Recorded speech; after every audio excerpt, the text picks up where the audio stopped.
The International Association for Near-Death Studies presents NDE Radio, a weekly exploration of near-death experiences and similar encounters with the other side. Now, here's your host, Lee Witting. Welcome to NDE Radio, brought to you by IANDS, the International Association for Near-Death Studies. I'm your host, Lee Witting. One of the most fascinating aspects of NDEs are visions and messages of what lies ahead, and that's what our guests, Robert and Suzanne Mays, are here to discuss today. Robert and Suzanne have studied the phenomena of near-death experiences together for some 40 years, though neither has had an NDE. Their research focuses on the phenomena connected with the out-of-body component of NDEs, especially veridical perceptions and other verified paranormal phenomena during an NDE. Their theory of consciousness, the mind-entity hypothesis, is derived from NDE and neurological phenomena. It explains how the non-material mind interacts with the brain in ordinary consciousness. They wrote the foreword to the book, The Self Does Not Die, published by IANDS, and their website, by the way, is selfconsciousmind.com. On this and next week's show, Robert and Suzanne preview their talk at this year's IANDS conference on prophetic visions and near-death experience with warnings for our current time. NDEs frequently give indications that time during the experience is suspended, that the transcendent realm is actually timeless, and that the events of the NDE seem to occur all at once. Two key elements in many NDEs relating to time are a life review and a life preview, visions of likely future events in the NDEr's personal life or in world events. In their talk, their focus is on prophetic visions of future world events. Prophetic visions in NDEs can be viewed as admonitions or warnings, and the Mays conclude the future can be changed based on people's free will choices. Therefore, it's crucial that people adopt a positive and accepting attitude toward the future and adjust how they relate to others to be more loving, accepting, tolerant, and kind. Robert and Suzanne last appeared on NDE Radio on October 23rd, 2017, and to hear that show, go to our past shows button. Robert and Suzanne, welcome back to NDE Radio. Thank you very much, Lee. Good morning, Lee. Oh, it's good to have you back again. And this is such an interesting topic. I mean, and it does tie into your previous work, because what could be more veridical than prophecy that comes true? Right. Well, tell us how you got interested in this aspect of NDEs. Well, there have been a number of shows that you've had with a fellow named Ken Leth, Leth. Yes. And his he wrote a book that was on Kindle, and he had a number of prophetic visions about the United States and the world, and we became very fascinated with what he was saying, because actually it was being carried out in front of everyone's eyes right now. It's happening right now. And so we were at the last year's IANDS conference. We were speaking with a couple of the speakers there, Scarlett Heinbuch and David Schwartz, and they mentioned, George Ritchie had some prophetic visions, and there was also an unpublished manuscript that he had written. And so we got very curious about that, because we're very familiar with George Ritchie, everything that he's written, and we hadn't heard that he had written a memoir. We've done research. And so we asked them about that, and asked Scarlett in particular, and she remembered having seen the manuscript, and so we asked around again, and others actually went quite a far away, around the NDE world to see if anybody else had heard about this. And Sandra Martin, who's been associated with IANDS in the past, also was, and she was a good friend of George.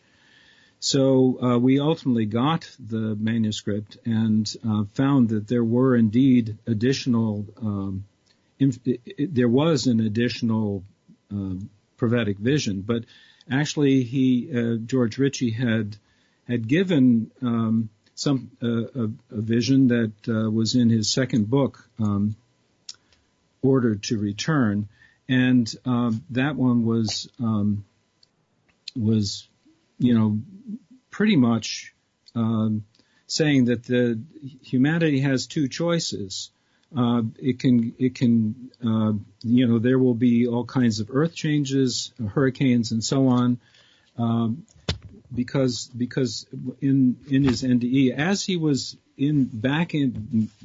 by his body, the Christ, the being of light whom he took to be the Christ, was showing him two corridors, one possibility for humanity and another possibility of humanity. And the one possibility showed that there would be hurricanes, floods, and earthquakes, and volcanoes were increasing, but that families were splitting and governments were breaking apart, and people were thinking only of themselves. And he saw an army marching on the United States from the south, and then explosions occurring over the entire world where there were of a magnitude beyond my capacity to imagine.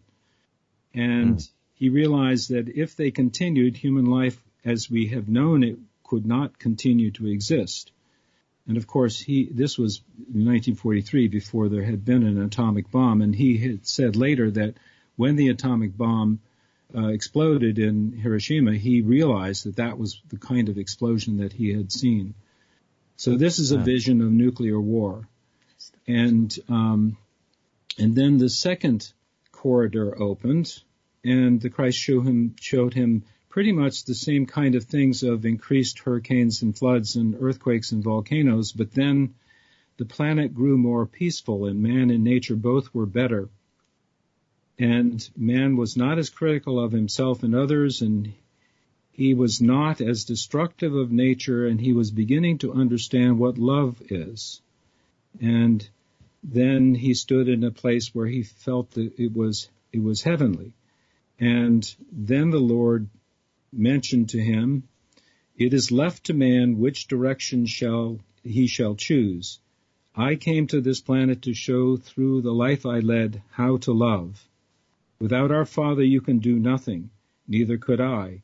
I showed you this. You have 45 years.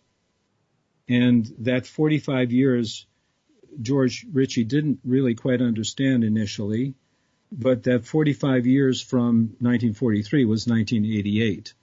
Mm-hmm. And so there was this sense from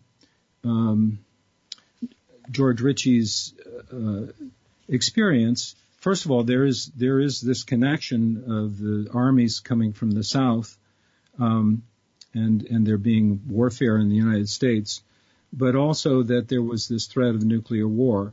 And there were a number of other NDErs that had the similar kind of vision of something terrible was going to happen in 1988. And of course that didn't happen. So in any case, we became very interested in this. And so we started doing a survey and collecting NDE accounts with previsions, and we've come up with a whole pile of them. A whole lot of books, and we did a survey and so on, NDErs, and some of whom have written books, others not. And so we have this big body of material.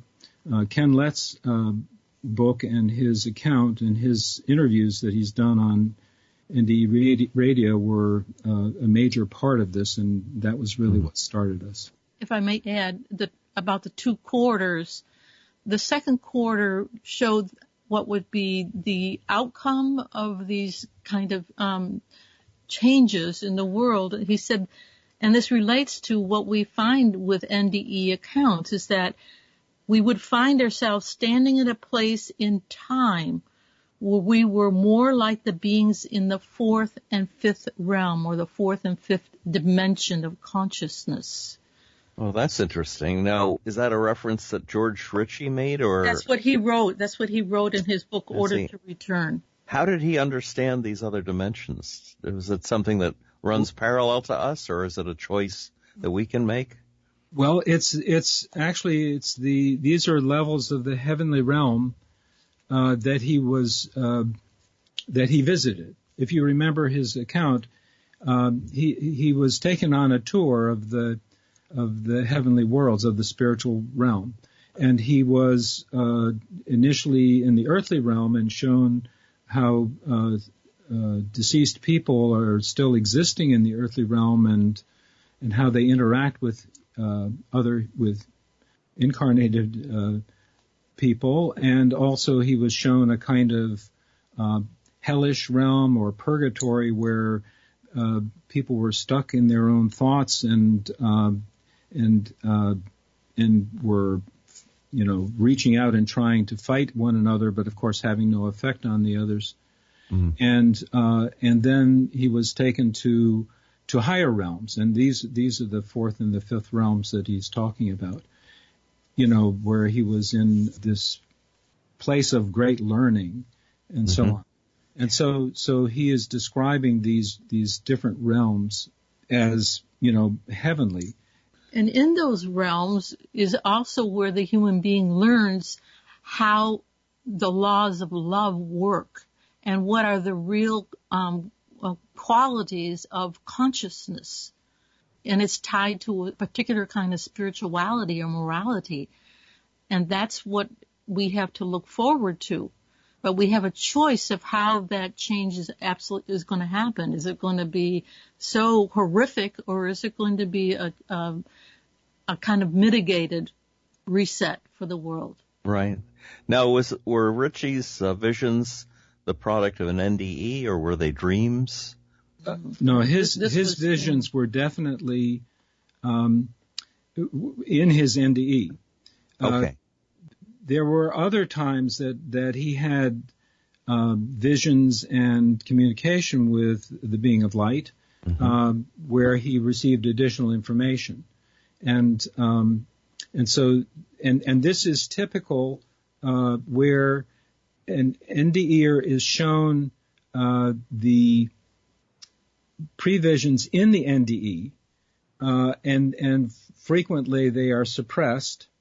Actually deliberately suppressed, particularly, for example, in the case of Kenneth, and then they come back afterwards, and usually right before the event is about to happen.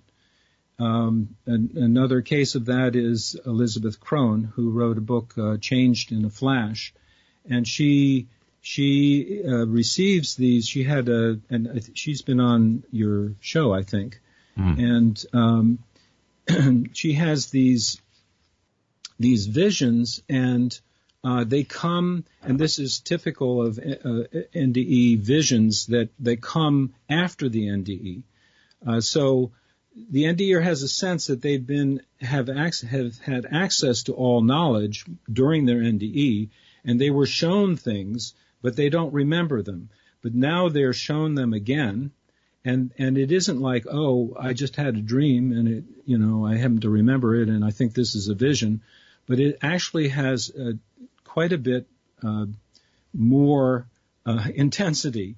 It's vivid and intense and compelling, and it either happens during sleep or during while they're awake. And here's what Elizabeth Crone said on page 84 of her book. There is the rush or power of the precognitive nightmares, and this would be it when she's asleep. These truly spirit me away as if I were on a runaway horse. There is an energy force that will not allow me to awaken, even as I am struggling with the vision of some horrific scene. I am simultaneously receiving information. I know in the vision that once I receive whatever information I am supposed to be given, I will be able to open my eyes and make it stop. Whatever it was that I saw is seared into my memory. And her visions, a typical one is a crash of an airplane, where dozens or hundreds of people are killed. And when she gets these visions, sometimes when she's awake, she feels them coming on, and she doesn't know how to stop them. And so she says, okay, I got to go sleep. I got to sleep to get this over with. And then she goes to sleep and has the vision, and she wakes up, and then there's this relief that she's been given this. So they're horrific visions. And that's typical. We think of all of these cases that there's something different about this, change of consciousness where this vision comes to the person. And as with Elizabeth Crone, it is very forceful. It needs to happen. It needs to be shown. And frequently there's not anything that the NDEr can do about it.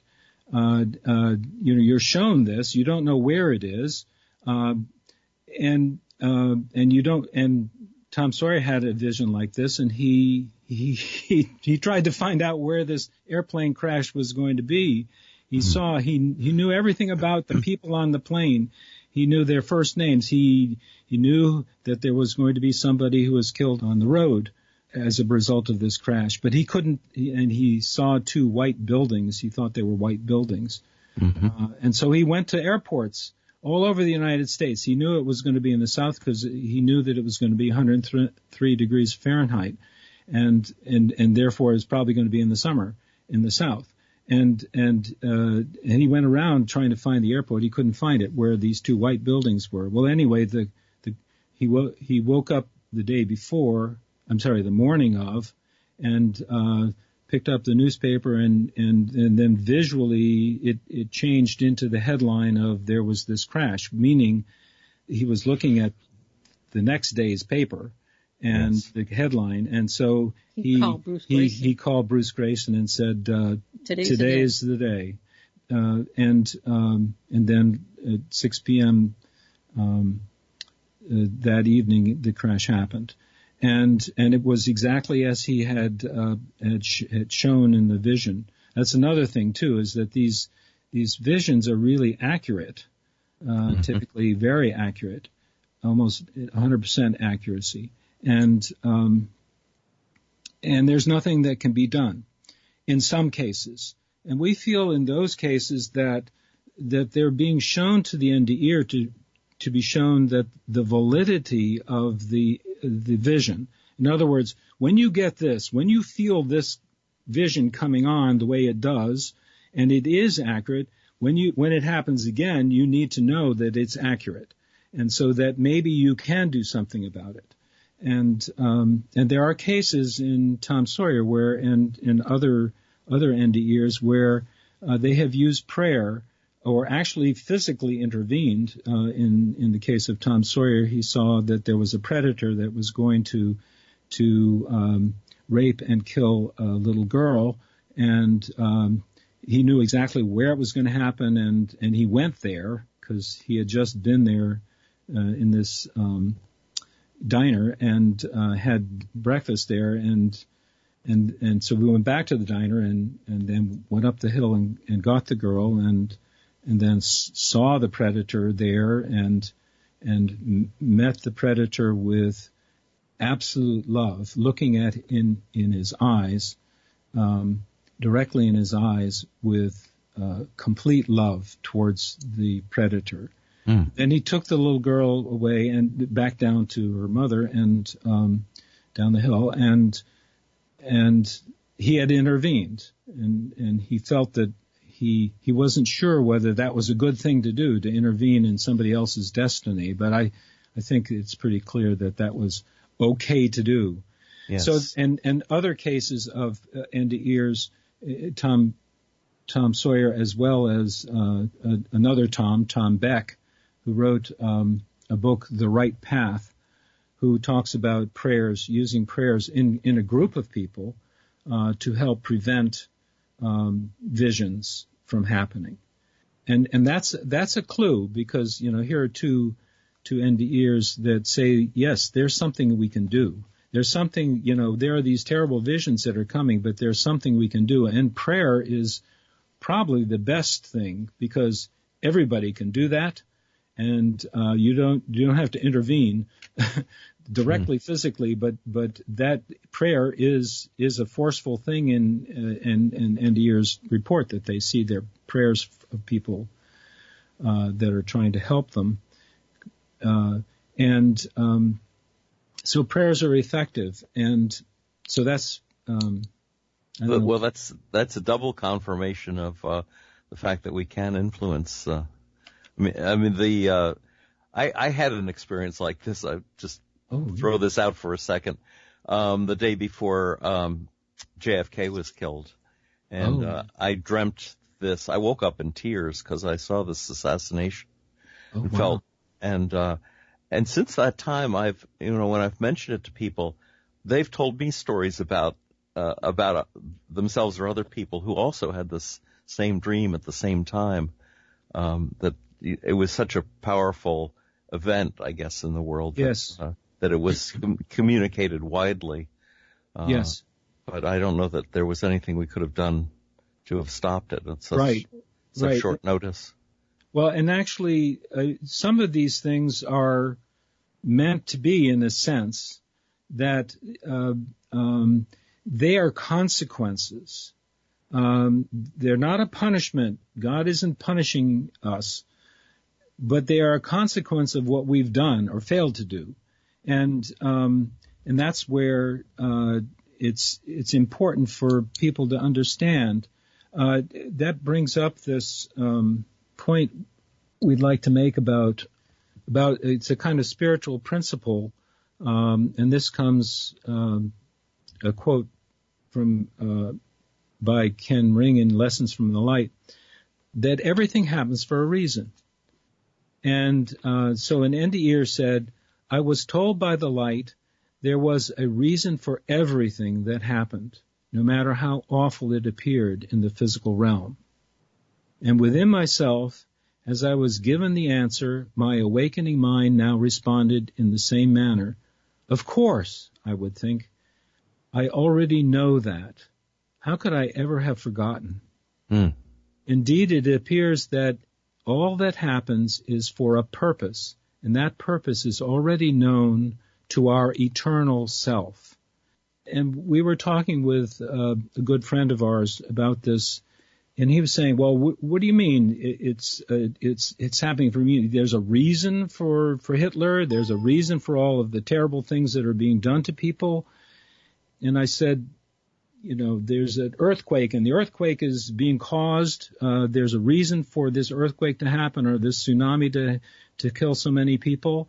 And I'm saying that you have to understand that there's something at work in the world. There's an agency beyond and superseding physical causality. In other words, there is a spiritual causality at work that supersedes physical causality.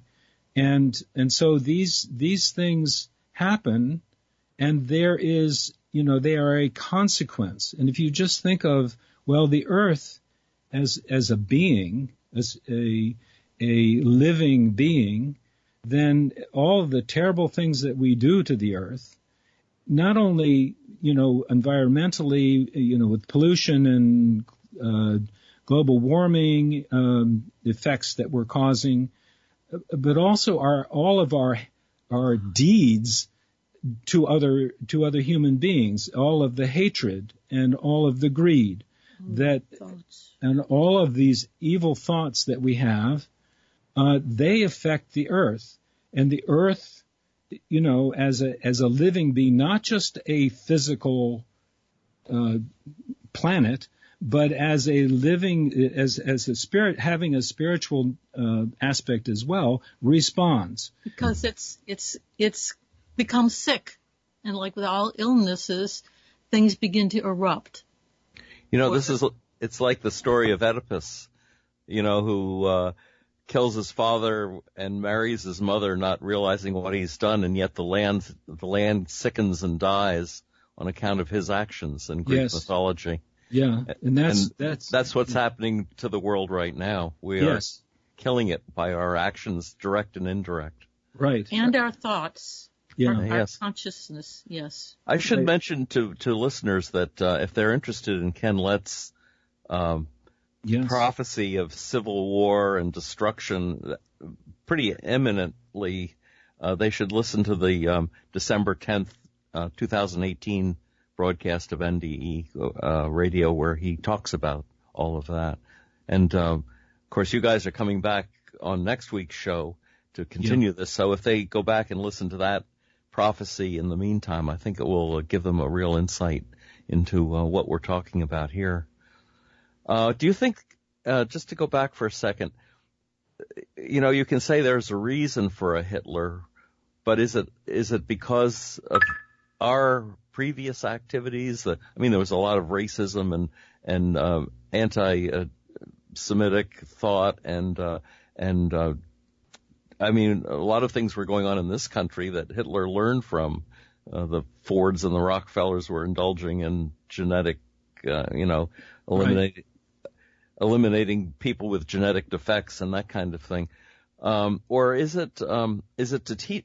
Well, maybe the answer is both. It's both to teach us a lesson on how we've failed, or is it just because it's a product of our failure? Like we've indulged too much in evil, and so evil comes back to be a mirror to us. Right. Well, the thing with people who are truly evil in their deeds is that it is their free will choice. And that goes for terrorists today, and mass murderers and so on. That it's their choice. Of course, they are. They are predisposed by other things. So there can be rhetoric that, predisposes a person to go shoot up a synagogue, and kill dozens of people. But it's their free will choice. And so there is a kind of,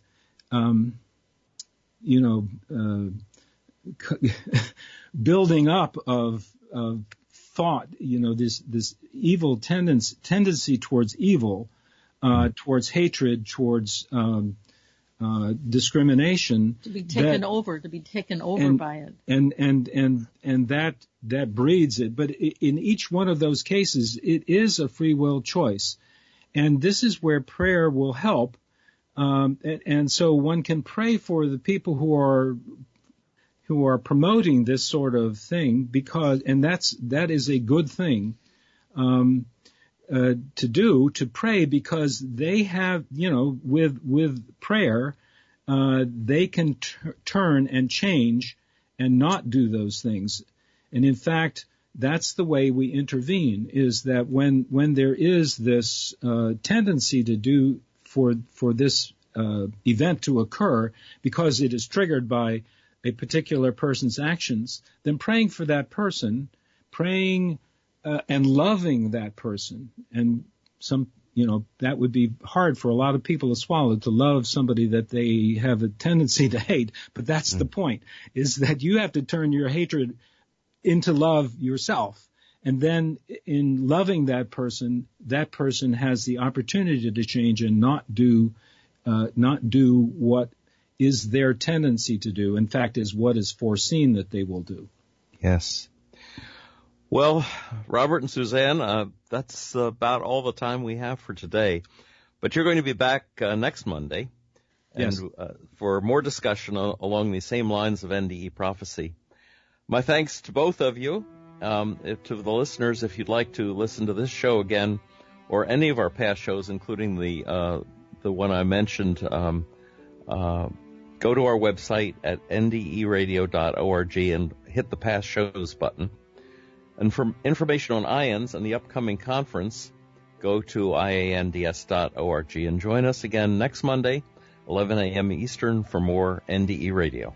This is Lee Witting saying thanks for listening.